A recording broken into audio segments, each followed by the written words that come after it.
Alright guys, coming out here, I just finished taking out the batteries on each of the jet skis here. I take them inside, I put them on the trickle chargers, and I rarely leave them in the ski during the whole week. But anyway, I thought I'd just talk a little bit about how I got into uh, getting each of these jet skis, and not each one in particular, but kind of as a whole. So I've got these sitting out here, and I've got two more in the garage. The Kawasaki, if you've seen my videos, I've got the Kawasaki and the 98 GTS. Looks pretty much exactly like that one there. So I've got that in the garage. And the Kawasaki, the Bendix, is just spin, so I've got a little work to do on that one. But anyway, I thought I'd just stop here and kind of talk about how I got into these things. And if you're thinking about it, seeing maybe some videos on YouTube, some pointers, just how I got started into it. But real quick, if you follow any of the videos, this is the latest, and this thing worked. No leaks, no issues, and just this little thing. I'm sure it's not going to last that long, but that was my answer. I can hook the hose up to it. There's no leaking at all, so that was good to go. But anyway, like I said, I'm just coming in here, taking out the batteries.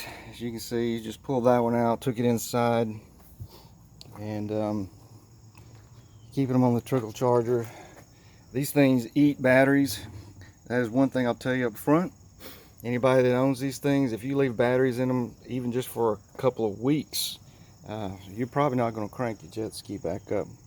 So I'll stop it here and just talk to you a minute about how I got into these things, and if that's something based on just my story alone, if that's something maybe you could be interested in doing, and maybe you've been thinking about it. So all right, let's talk about it. All right, so you've been thinking about maybe buying an old two-stroke jet ski like the ones I have in the background here.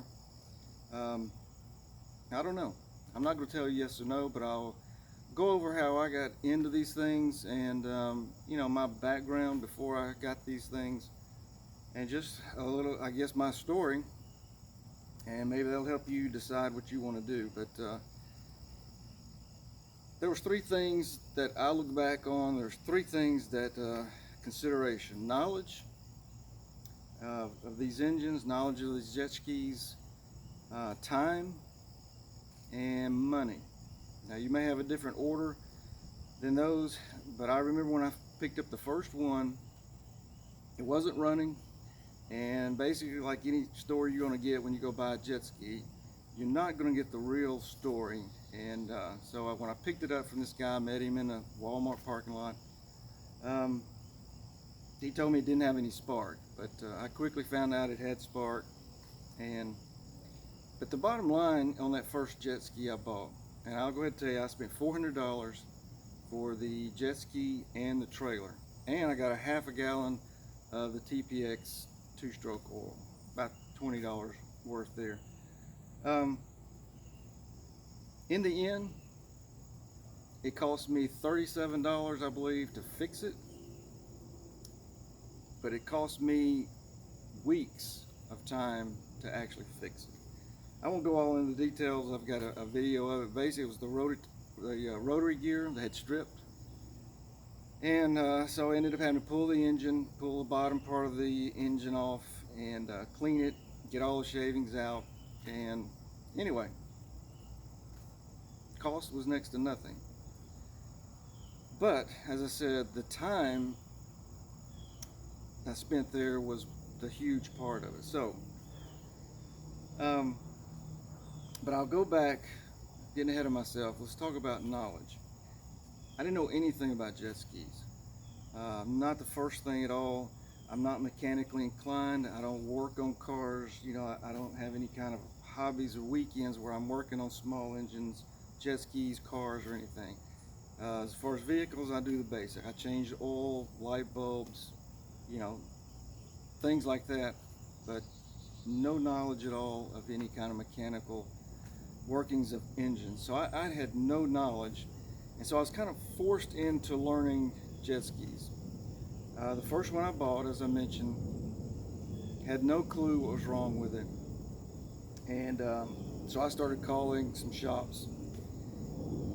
Nobody works on two-strokes around here, and so they referred me down, and they referred me down, and finally I spoke to a guy that, you know, probably out of his own home, I don't know, works on jet skis, and he was so backed up that he said it'd be months before he could get to me. So what I'm getting to is I got on message boards, and during the week, every night I would get on a message board and just start reading, and I would type in things that either the ski was doing or was not doing, just to get ideas. I had no clue what was going on, and so slowly I would read the message boards, and then even then I could not visualize what they were talking about. I didn't understand the jargon jet skis, but I would learn enough there to go to YouTube, put in that information in searches, and then I would get things that would come up as far as YouTube.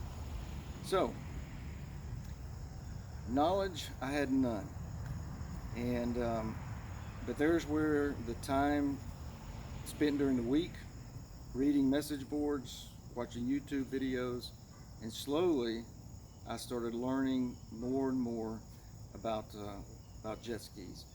And so it was a big step when I finally got to the point where I pulled an engine and dismantled the whole thing. And I was labeling every piece just to make sure that I wouldn't forget where it went and how to put this thing back together.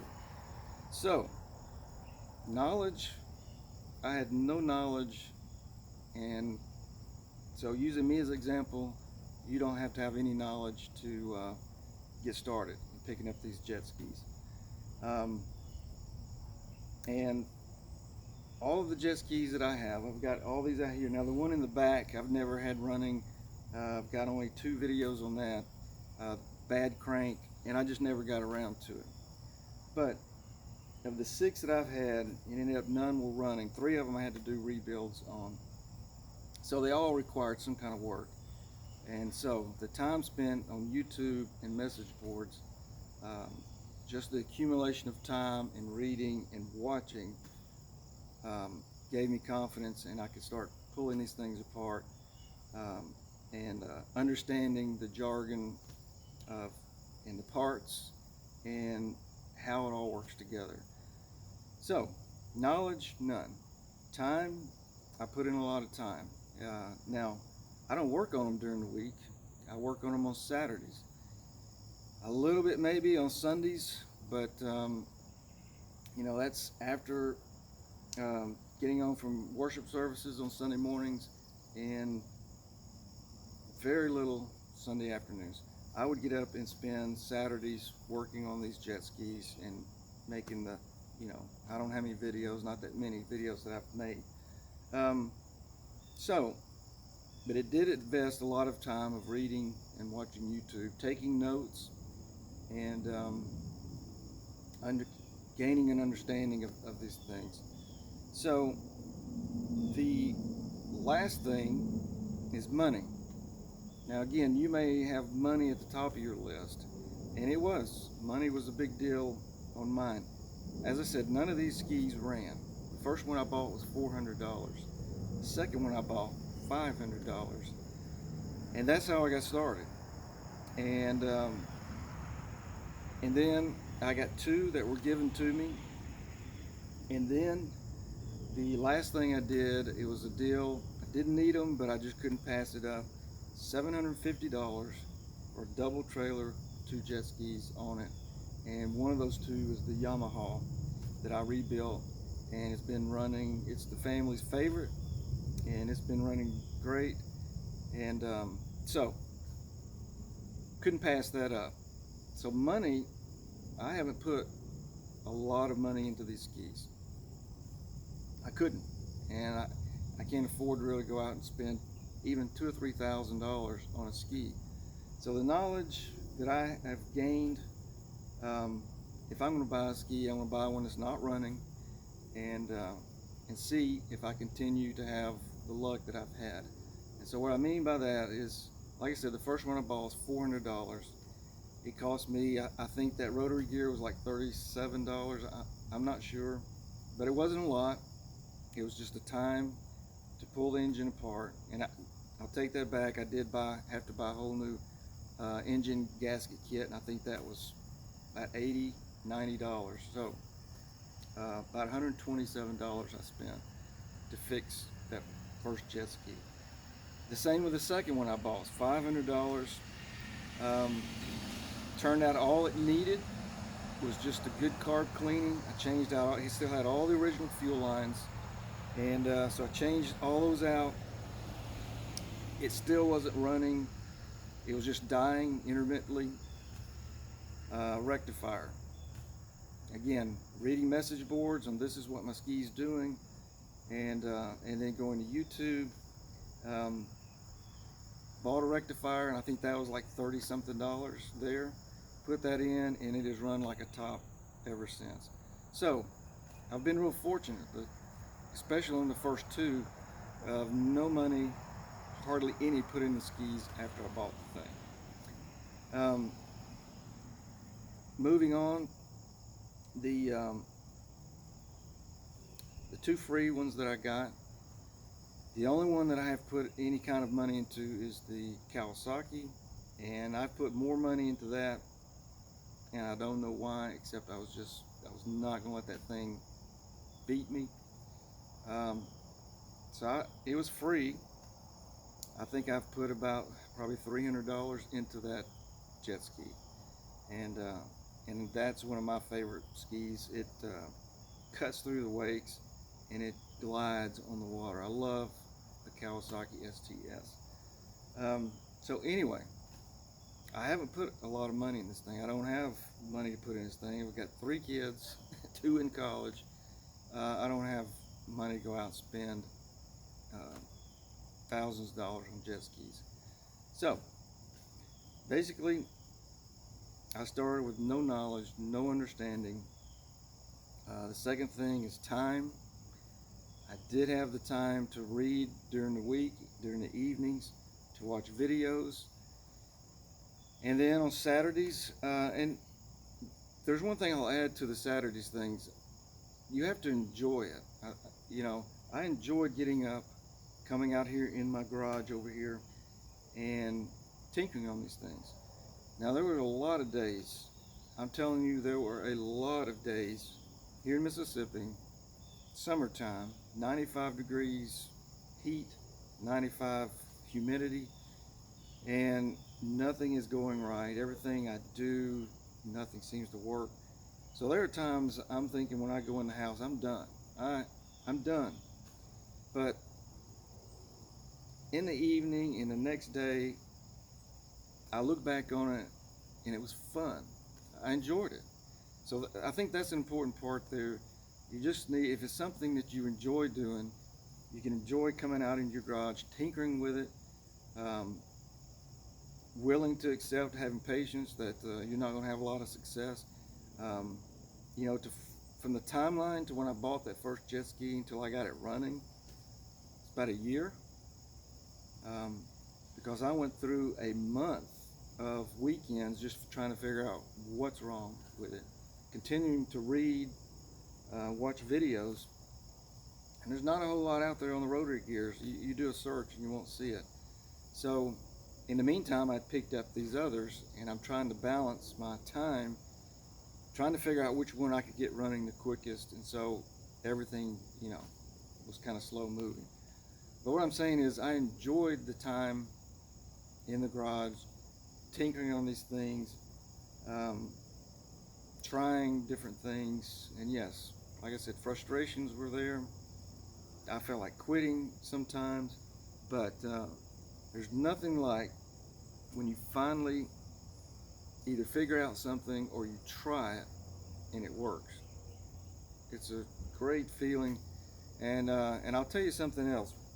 When I rebuilt these things, first time I took them to the water, Um, I took them on like late Sunday afternoons. I didn't want anybody at the boat ramp. You understand? I didn't want even my family. I didn't want to be a failure, right? So I didn't want a lot of other people around to watch me put this thing in the water, crank it, and it blow up, or you know, not run. So there was a lot of anxiety. I don't know if that's the right word, anxiety, nervous. Uh, but first time of putting these things in the water and starting them up. And so nothing as far as working on it, the time that I put into them, nothing really adds up to pressing that start button and they fire up and get out on the lake and run. And so it even took a few times out on the water to really get uh, confidence or to settle down, because I kept expecting, I'm constantly looking around at my family to see, make sure they're all running, you know what I mean, that they're not standing, floating out in the water, you know, waving for help. And that's happened, it's happened twice. Got a video on the one where we almost sunk the Yamaha, and the the GTS, my wife got stranded. We'd come to the bank. I was looking around, where's my wife? I could see her out there in the lake. I could tell she wasn't moving. And went out there, towed her in. Spark plugs fouled out. So, played with the carburetor there, and things been running great. So, anyway, I don't know if I've helped, hurt, but those are just some of the things that I went into this thing knowing nothing, but I put some time in and effort to watch videos and to learn, and then the money part. None of these skis have seen a shop, and really there's nobody around here, as I said, that's going to work on two strokes anymore. So it's pretty much forced into it, but it was a good thing. I have enjoyed it. I would do it all over again in a minute. You know, and I was asked, well, what are you going to do now that you got these things running? And it is tempting to sell and start over. It's been that fun for me to even think about selling these things and going out and finding some more, you know, $300, $400 jet skis, bring them home and see if I can get them out on the water and running. So I'll close it there.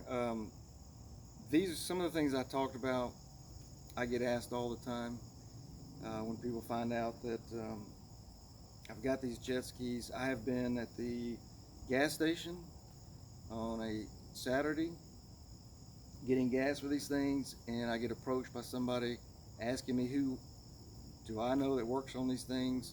And when I tell them, well, I do my own work, they're two people have said they're going to bring their jet skis over to me. Haven't yet, but anyway, it's questions I get asked all the time from people,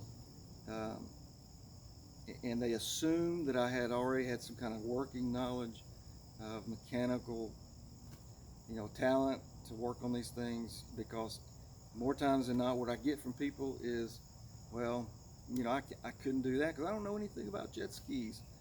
So I can answer to that one, I didn't either. And so if you enjoy working on things, tinkering in the garage, maybe I'll find jet ski and just see if you can get that thing working again.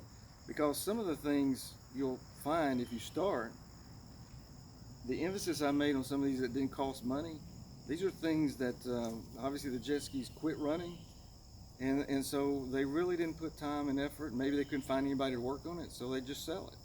So you may get lucky, get one that all it is a carburetor that's just been mucked up, never been cleaned, never been rebuilt.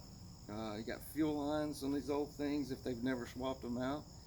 And so, those are things that you look. I would recommend, when you go and look at them, that you take a compression tester, compression kit. I take that with me. That's one thing. First thing I always do, I want to hook it up to see what kind of compressions it's got before I make a decision. So anyway, I'll stop there. Those are things to you may consider if you're thinking about it. Maybe it's an encouragement that somebody like me is just an accountant, has never worked on engines before, that got these things running, and we have a blast with them out on the water. I purposely wanted a lot of them, not maybe this many, since we have a family of 5, that we could all ride our own skis and not have to double up. And if we had problems, we always had skis running to tow somebody in. So it's just a lot better with more than just 1 or 2 out there in the water. All right, got any questions? You can leave them down in the comments.